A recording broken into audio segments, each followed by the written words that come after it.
यार ये पर्थ में क्या करवा दिया भाइयों आप लोगों ने। एक तरफ क्विलिन सालकिल ने बनील डारिउश को क्लियर नॉकआउट कर दिया है, उनकी चिन को तोड़ दिया है। और दूसरी तरफ जैक डेला मेडलिना रोने लग गए। यानी कि अपने फैंस के सामने परफॉर्म करने की बजाय वो ऐसे ऐसे आवाजें निकालने लग गए कि उनके कोचेस को उनको कहना पड़ा कि भाई ऐसी ऐसी आवाजें मत निकालो, बेशक हार जाओ।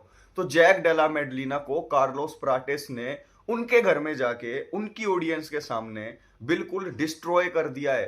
कोई भी जवाब नहीं था भाई कार्लोस प्रेटस के जो नीज थे, जो उनकी लेग किक थी, भाई गेम सेटअप करके दे दिया। और अब लाइन में लग गए हैं वो इयन गैरी और इस्लाम मखाचेव के पीछे पड़ गए हैं कि भाई तुम में से जो जीतेगा मेरे साथ फाइट करनी पड़ेगी। और क्विलन सालकिल बिल्कुल धुएं में उड़ा चुके हैं बनील डारिउश को उनकी चिन को टेस्ट करके। भाई साहब, कल मैं लाइव लेने वाला था लेकिन मेरे फादर की तबीयत खराब हो गई थी, वो हॉस्पिटल में है 2 दिन से, तो मैं वहां था, आया हूं शाम को, इसीलिए लाइव की बजाय रिकॉर्डेड वीडियो बना पाया हूं मैं। लेकिन आगे बढ़ने से पहले, ये पावर हाउस अनफिल्टर्ड चैनल है, आपने सब्सक्राइब नहीं किया है चैनल को तो जल्दी से सब्सक्राइब कर दीजिएगा।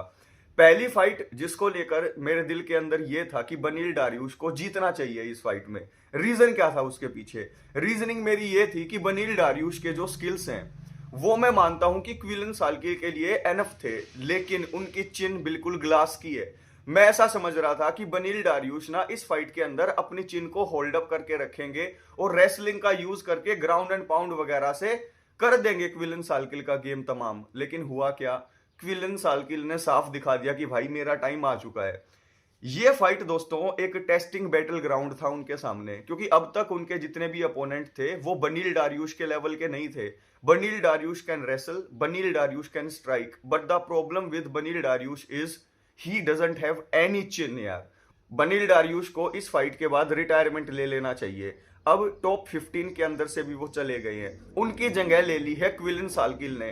क्विलन सालकिल अब फाइनली एक रैंक्ड अपोनेंट हो गए हैं, टॉप 15 के अंदर आ गए हैं। क्विलन सालकिल को रैंकिंग मिलने के बाद अब उनका टारगेट होगा टॉप 10 के अंदर आना, फिर टॉप 5 के अंदर आना और फिर टाइटल के लिए अपना नाम आगे कर देना। क्या क्विलन सालकिल के अंदर स्किल दिखते हैं लाइट वेट के अंदर चैंपियन बनने के? भाई जैसे वो एक के बाद एक नॉकआउट निकाल रहे हैं, मुझे अब ऐसा लग रहा है कि भाई वो कंटेंडर बन चुके हैं। एक होता है अपकमर प्रोस्पेक्ट, इस फाइट से पहले वो एक प्रोस्पेक्ट थे, लेकिन अब वो कंटेंडर बन गए हैं। तो क्विलिन सालकिल का जो सबसे बड़ा टेस्ट था वो उन्होंने पास किया। इससे अगली जो फाइट होगी उनकी, वो किसके साथ होगी? गेम रोड को कॉल आउट कर दिया है, तगड़ी फाइट होगी वो। दोस्तों बनील डारिउश का टाइम जा चुका है। बनील डारिउश के लिए I am feeling very sad. मैं चाहता था वो जीतें, लेकिन चिन्ह होने की वजह से नहीं जीत पाए।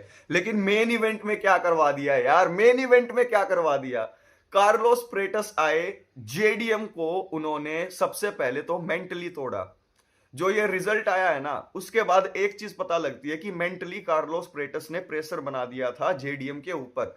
फाइट शुरू होने से पहले ही जेडीएम और वो आपस में भिड़ पड़े थे, और जैसे ही फाइट स्टार्ट हुई लेग किक के ऊपर लेग किक मारी जेडीएम को।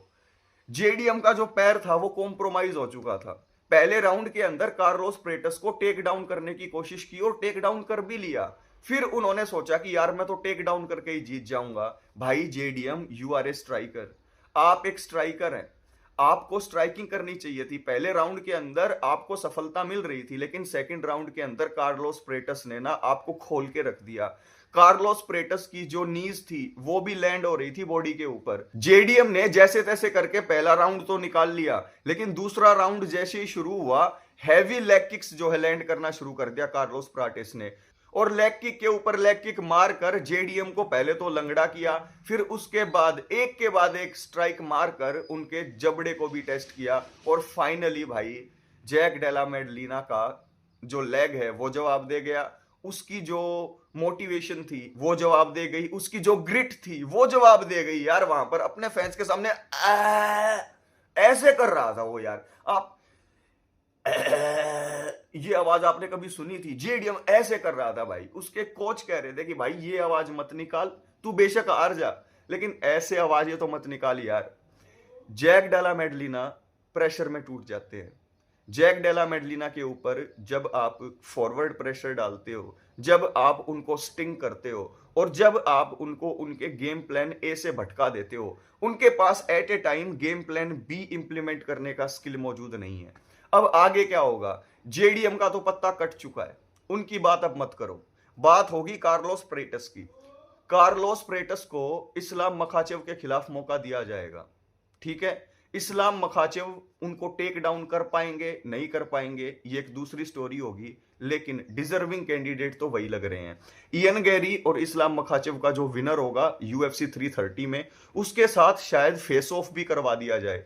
और अगर यूएफसी वालों के दिमाग में ये आए कि मखाचेव के साथ फाइट नहीं करानी, तो ऐसा भी हो सकता है कि कार्लोस प्रेटस की और माइकल मोरालिस की फाइट हो जाए। और मेरे से आप पूछे तो माइकल मोरालिस और कार्लोस प्रेटस आपस में भिड़ जाएं और नंबर 1 कंटेंडर हमें दे दें।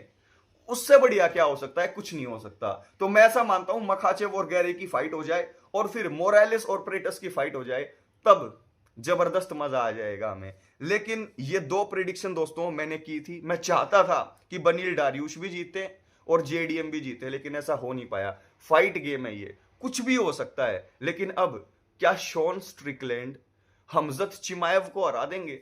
ये क्वेश्चन है जिसके ऊपर आप, मैं और हर फाइट फैन नजरें गड़ाए हुए हैं, क्योंकि अगला इवेंट वही आने वाला है। क्या टाट्सूरो टायरा जोशुआ वान को हराकर नए चैंपियन बन जाएंगे? ये एक बहुत ही तगड़ी वीडियो अर्ली प्रेडिक्शन की मैं काफी जल्दी लाने वाला हूं। लेकिन आगे बढ़ने से पहले चैनल को सब्सक्राइब और वीडियो को लाइक कर दीजिएगा। आप कमेंट करके बताइएगा कि जेडीएम की नेक्स्ट फाइट किसके साथ देखना चाहते हो। क्या वो खत्म हो चुके हैं?